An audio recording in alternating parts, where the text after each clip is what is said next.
ఇక్కడ యేసు ప్రభు తన శిష్యులు కూడా ధోనిలో ఉన్నప్పుడు మరి ఏమొచ్చింది, అక్కడ తుఫాను వచ్చింది. హల్లెలూయా.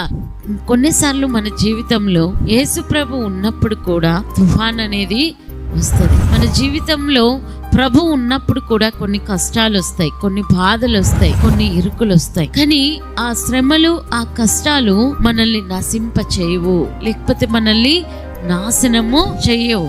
దేవుడు ఉన్నప్పుడు కూడా మన జీవితంలో మనకి ఎన్నో విషయాలు మనకి ఎదురవుతూ ఉంటాయి.